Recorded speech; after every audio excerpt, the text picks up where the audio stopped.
I didn't do anything applause-worthy yet. Okay, so my talk is called Maintaining Privacy in a Surveillance State, Tor. So I'm Dan, or altf4, and let's go and get into it. So the first thing that, before I actually want to talk about Tor, I want to talk about why you might want to use Tor. Like, what is this really all about? Why did we even bother building this thing? And I think that's, in a way, much more interesting even than like exactly how the Tor project works, how the software works, how the network works, which we will get into a little bit afterward. So I probably don't need to tell you guys about current events, right? Again, say spying, not quite this guy yet, but we're getting there. And so a lot of all these things are really interrelated. So like WikiLeaks on here, you might think might not be directly related, but it really is. And so we're going to be talking about privacy. Like really what the Tor project is all about is privacy. So this is a quick slide in defense of privacy. So what exactly are we talking about when we talk about privacy? So privacy is defined by an RFC, because we're nerds, things are defined in RFCs. As ratified in RFC 2828, privacy, and this is the only time I'm going to read something verbatim from the slide. Privacy is the right of an entity, normally a person, acting in its own behalf to determine the degree to which it will interact with its environment, including the degree to which the entity is willing to share information about itself or with others. So what I really want to emphasize on here is that privacy is a right?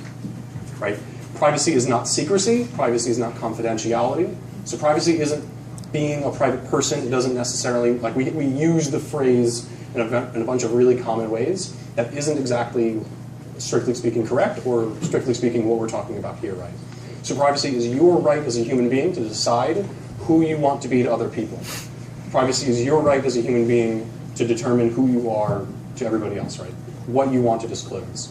So if you don't have the ability or the right to disclose what information you are, or what information you're disclosing to other people, or if you're being surveilled at all times, then you don't have privacy. So back up a little bit and talk about a story. So there was a philosopher by the name of Jeremy Bentham who created this thing you may have heard of called the Panopticon. This is like an artist's rendering of it. So this is a prison.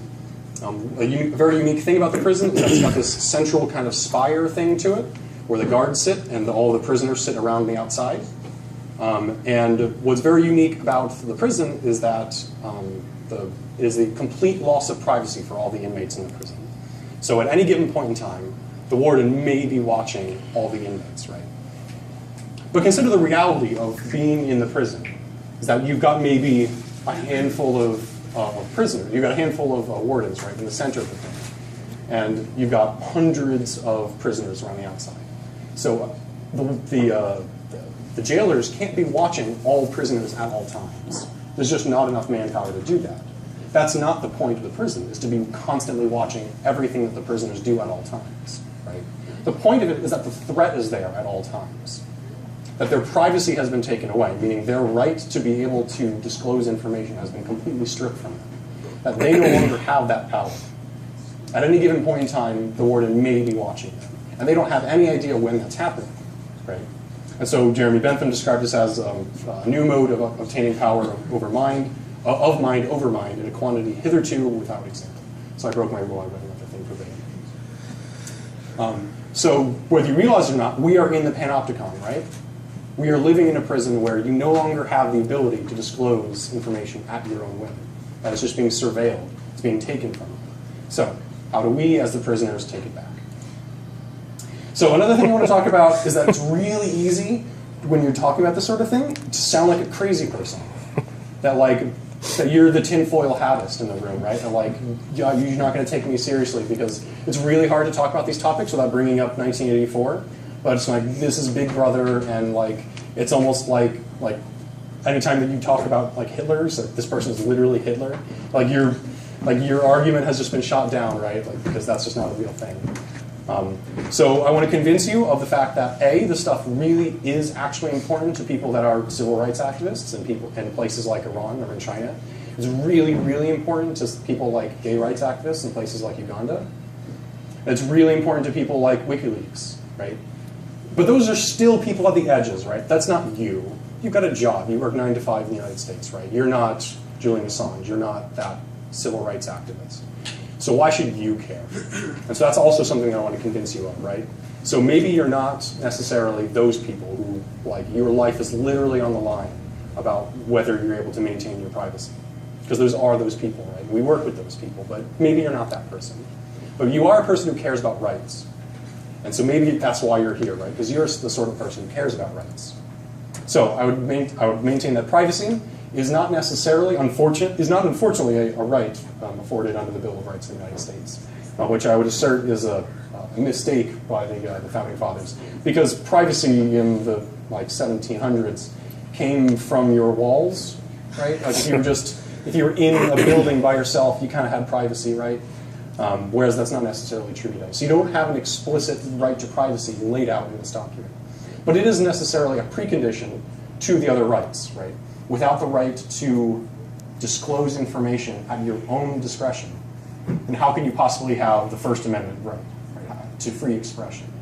Without the right to be able to disclose information freely, how can you possibly have your Fourth Amendment right? Like against searches and seizures. That you're being surveilled all the time. You've lost that right if that's the case. The same thing with Fifth and Sixth rights, right? Your right to fair trials. If the government is just surveilling you constantly, how can you possibly have a fair trial? And maybe the third, I don't know, maybe if you really don't like people being recorded inside your house. All right, so now we're going to actually talk about Tor. Tor is a vonion router. That's what the acronym stands for. People that know Tor know that it's always a capital case T, lowercase o r, even though it's an acronym. So it's called Tor the Onion Router because it layers encryption like an onion, as we'll see in a little bit here. So it enables privacy. So even if you're living in the Panopticon, this will let you have privacy, even if you're being surveilled. So it defeats surveillance, but how? So now we're going to talk a little bit about the how, the more technical, geeky part of this. So this is what a normal web browsing looks like in a kind of stylized sort of way, right? Here's you, and you're going to talk out over the internet to this person. So you're going to want to get some cute cats with pictures on, with captions on them, of course. So you're going to talk directly out to that target, and probably not encrypted. So this is just going out over the internet, and so you can have this guy surveilling your internet traffic. So what can we do about this? Oh, this is like normal browsing number one. So normal web browsing number two. Okay, so web browsing number one, that's what I was going to say. So this is Sauron himself, or at least the eye of Sauron. So he's going to be, watching everything that you do. So he's able to spy at any given point in time in the wires. But you might also be talking to this guy, right? This is Saruman. He's not the embodiment of evil. He's not the Dark Lord himself, but he is on their side. So you might be talking to, say, Microsoft, who isn't themselves the embodiment of evil, but they do work with the embodiment of evil. And they do share information with the embodiment of evil. So normal browsing 2 might also look like this. Maybe you're using Skype, which you should under no circumstances use, because it is controlled by Saruman, Microsoft, who then will feed that information to, and you can't make this shit up, a company called Palantir, who's go ahead and search. Palantir, that's how it's pronounced. Trust me, that's how it's pronounced. Palantir. Do they call it Palantir, or is it you saying according to Tolkien it's Palantir? No. Okay. That is how they pronounce it, and people get really anal when you see, Drew knows this because they're a scary fucking company. Like, go and look up their page, right? First, it's going to take you like 20 minutes from their page so you can realize what they do. They do some data mining on a massive level, right? So the thing about Skype and the thing about all of your internet connections, the thing about all of your internet traffic is there's too much for it to go on, right? You're in the Panopticon. There's too many prisoners to actually look at you at any given point in time. So they have to divvy it off to companies like this that do data mining, right, on it. And then that's fed off to Sauron, the Lord of Evil. All right, so then you might do something like this using HTTPS, SSL, or TLS, right? You might say, all right, well, I'm going to encrypt my connection out of my house to Reddit. So now you can't. So now the Sauron is going to try to spy on your internet connection, but he can't. It's foiled because it's encrypted.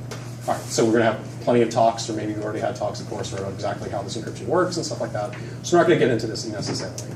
So it's entirely possible to forge a secure connection out to Reddit. Sure. So the Dark Lord Sauron can't read your cats. But what he can still read is the fact that you're talking to Reddit, right? Or depending on just how evil the Dark Lord is feeling, then you can bypass the certificate authority system, bake into HTTPS, right? So, setting that aside for a moment, assuming that this is actually a secure connection, he can still see that you're talking directly, right? And if you happen to live in a place like China that has a thing called the Great Firewall of China, then exactly who you're talking to really matters. You don't have the right to not have guilt by association, where you can be imprisoned simply from your browsing history, just because you talk to a certain target on the internet.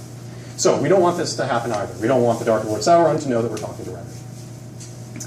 So you might want to think of it a little bit like this scene in The Matrix, right, where all internet traffic sites aren't necessarily evil themselves, but they are all plugged into the system, and they're all potentially agents of the system.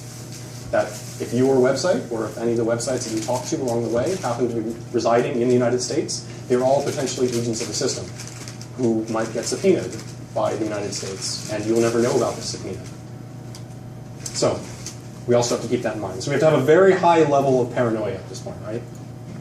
So how does Tor work? I thought this was a pretty nice way of going about it. So it's a series of proxies that you go through, which is typically 3, sometimes 4 proxies. So in order to talk to Reddit here, we're not going to talk directly to Reddit like we did before. We're going to first go out to a proxy, some onion router. So we're going to pick one at random through a process we're going to talk a little bit more about later. And we're going to forge a secure connection out to him. So we use some TLS certificates to know that we're going to talk exactly to him and only to him. So where's that gotten us, right? We haven't gotten to our final destination. We haven't actually talked to Reddit yet. But the unique thing about this guy is that he's a proxy. You can tell him where you want your next packet to go. You can say, now you have a secure connection to him, and through him, you can talk to somebody else. So who are we going to talk to? Another router. So we're going to find another onion router up here, right? And we're going to forge a new connection tunneled through the old one. So now we've got 2 layers of encryption. So now we've got a secure connection through this guy to that one. And so just like the last time, we can tell him where we want to go next. And where are we going to go next? Another proxy. So we pick a third proxy, we say, all right, now we're going to forge a secure tunnel through that one to him. So we've got 3 layers of encryption out to this guy.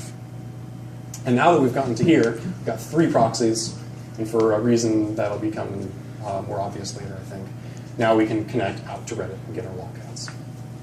So why do we have this set up? So in order to kind of figure out why we're doing this, we're going to talk a little bit about the attack and defense game here. So privacy and surveillance can be often thought of as a game, right? It's a game with serious consequences, and it's not amateurish. It's not game-like, but it is a game in the sense that it has attackers and defenders, and it has winners and losers. So it's useful to think of it like that. So in order to figure out whether this system is secure, we have to think about attacks. So let's think of some attacks against the system. How, if you were the Dark Lord Sauron, how would you try to surveil the system? How would you try to break the system? And see what kind of defenses that are already baked into this. So attacks on Tor. So here, you might be talking to someplace that is Saruman, right? So you might be talking to someplace that isn't itself secure. You might be visiting a website that you don't trust. So what Tor does, in this case, is there's no way for Saruman, in this instance, to know that it was originally you. All he sees is information. I'm just going to point at my screen like you can see that. You have information coming from the last hop, what is called the exit node, in the Tor browser, in the Tor network, rather. So all Saruman is going to see is that there's information coming from Tor, and he can't see anything else, because he can't see all the other traffic. All he can see is information coming from Tor. So he doesn't know that that's you. That's useful. So that use number 1 of Tor is to browse a website, or to do anything else on the internet, and not have the website that you're talking to know who you are. So you are anonymous to them. You can become selectively anonymous. So one of the other things that Saruman could do is run a Tor relay. So as we'll talk about in a few minutes, I guess, anybody can run a Tor relay, and you're encouraged to. So maybe the bad guys do, and they do. But you can see here that Saruman is going to see 2 things. He's going to see encrypted traffic coming in. He's going to see encrypted traffic coming out. And that's about it, right? He doesn't know who sent the traffic. He doesn't know where the traffic is going to. And it's pretty useless from his perspective. So that's handled by the fact that we have a number of these Tor relays. There's not just one. If there was just one relay, right? If we just had one proxy in the center, then what if that proxy was bad? What if he was a bad guy? Well, then that would be a pretty big thing, right? Because he would see where the traffic is coming from. He would see you, and he would see the destination, and then that would be very bad. It would be a loss of anonymity. And then lastly, Saruman could possibly be on the exit node. So the last node holds a unique position in the network in the sense that he can actually see your unencrypted traffic. So the white thing right here, right, is your regular data, your normal web traffic. So he can see that as it goes out. But the unique thing is that he doesn't see where it's coming from. So he might be able to see, hey, this is a lolcat, it's some picture of Maru or something like that, right? But he doesn't know who sent it. He knows where it's going to, but that's it. So there are some interesting things we can talk about in terms of Tor exit nodes. There's a lot of consequences, perhaps, like if you run a Tor exit node, then if somebody sends child pornography through the Tor network, then they're sending it through your computer. And so you might start getting legal threats. But there are necessarily defenses against that. So what do the next thing? Oh, yes. But the onion routers, they're not keeping logs. They're not keeping. Yeah. I mean, because otherwise I could forensic my way back across those routers and look at the logs. Quite right. Yeah. So by default, when you run a Tor router, it's not going to keep any logs of anything, right? So if you get subpoenaed, like if the FBI busts down your door and takes your node, it's not really going to have anything on it. Or if you get subpoenaed, you have nothing to show for it, right? That's by design. Now, if an attacker wants to change that and say, put the yes, keep lots of logs flags, which the NSA does, then that's why we have to consider this, right? So if you're worried about, well, am I worried about logs for the purposes of law enforcement busting down my door, then that's not really a problem. If it's a problem of, like, maybe Saruman is trying to keep logs, then there's no way to prevent him from doing that, right? Okay, let's go through. So exit node threat, right? So he can see plain text data. So an important thing to know when you're using Tor is to not identify yourself. There is somebody at the end, including the final website that you're talking to, right, that can see your traffic. And so if you go through all this trouble, you encrypt all of your traffic, you go through Tor, and then you say, hi, my name is Dan Petro, right? Well, then you're screwed. Like, you just gave it away. Like, don't say that, right? Or if you log into Facebook through Tor, now Facebook knows who you are. So don't do those sorts of things, right? Like, there's nothing to prevent that. There's nothing that can prevent you from giving away your anonymity willingly. So keep that in mind, like using your name or sending images with GPS data, right? Or browser header identification is something you should really look into if you're concerned about that. So layers on layers. So one thing that you can do against that is to use end-to-end encryption on top of all this. So in addition to Tor, if you're visiting a website using HTTPS, then you'll have an additional layer of security on top of this. So even Saruman at the end can't read your final data, excluding like totally undermining the certificate authority system of HTTPS. So again, setting this aside. So how are these Tor relays? What are these Tor relays? Who are they? What are they? So it's a community. They're you. They're like actually people that just run these Tor relays. It's a piece of software you can download from the torproject.org. You just run it on your computer. It's a way of donating your bandwidth to the cause of free speech. And so you can set them to be configurable however you want. You can say, I want to use exactly this much bandwidth. That way I don't have overages. Or you can set the quality of service down so that it doesn't bother your internet usage when you're using it. Completely configurable, it's awesome. So how do you actually choose what nodes to use, right? So the important thing is we don't want to have the evil band. We don't want to have Saruman control all of our exit, control all the Tor nodes along the way, right? So what we do is we pick 3 nodes at random from the list. So there's a big long list of Tor nodes, right? We pick 3 of them at random. And the reason we have to make sure that we do it at random is because you don't want to just like pick the best ones, is because the NSA is probably running the best ones. So you want to make sure that they're like picked at random, but you don't want to get horrible nodes, so there's like some trade-offs there, right? So you want to make sure that you're picking things at random. That way you're very unlikely to get 3 nodes that are all owned by the NSA. I mean Saruman. Or maybe, no, that's right. Saruman was Microsoft, so I don't know. I'm losing my analogies. So some more attacks on Tor. This one is, I forget what's the next slide. Oh yeah, so suppose that the Dark Lord Sauron is trying to spy on a bunch of connections in the center, right? So you might think of the following, or think of these as like pipes or something. And so if you have a lolcat coming out this way, he might notice that there's a lolcat that comes this way and has exactly some certain size. And then a moment later, a lolcat comes out the other direction. So you might figure, aha, like I can follow the traffic, even though it's encrypted, even though we can't read it. Maybe you can just do some traffic analysis, it's called. So traffic analysis.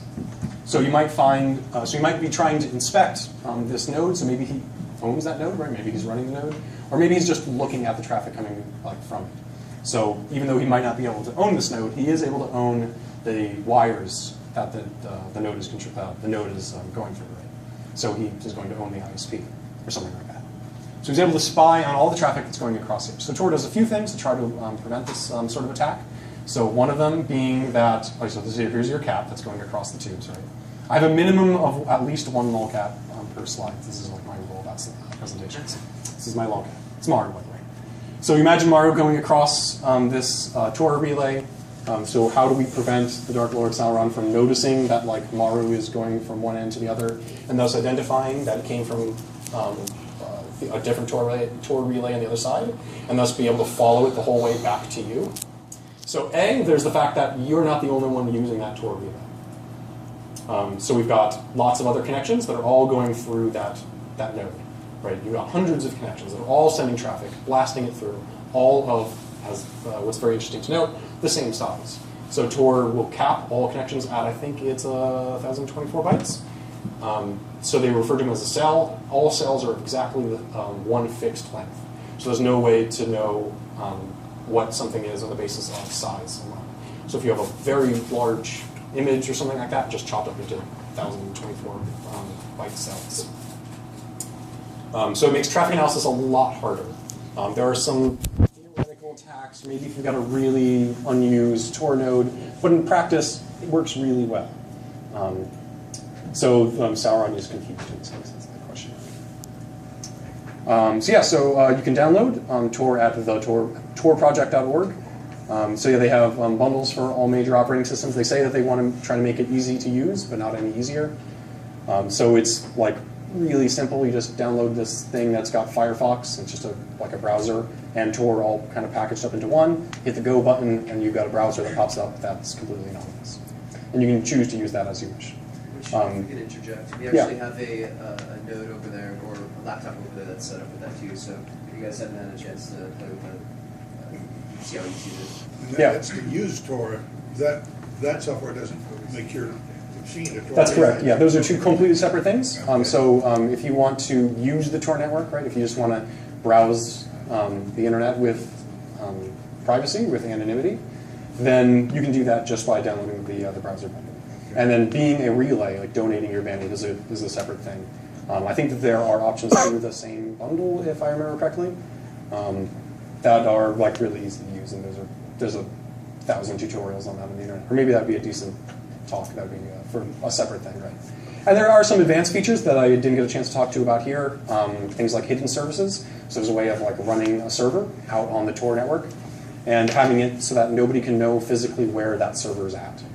So I can be running a web server, right? Serving a web page that might be, say, illegal in my country, or for whatever reason looked down upon in my country, or for whatever reason would be causing harm to me, but I want it to be anonymous, and you can do that.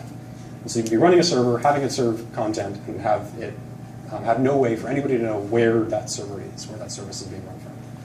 And there's also things like obfusc proxy, which is the horrible name, but I love it.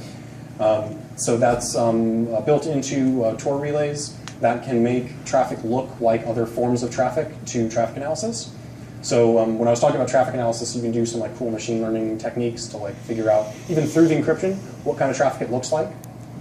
So like web traffic might look very different than like a file transfer, right? So like web traffic is going to have like a whole bunch of traffic all at once and then stop because you're now reading the page. And then a couple minutes later, you're going to download a new page. It's going to be all in one direction, very sporadic, with lots of downtime. Whereas like downloading a file, it's all going to be one direction, high packets, regular intervals, right? So it's going to look different.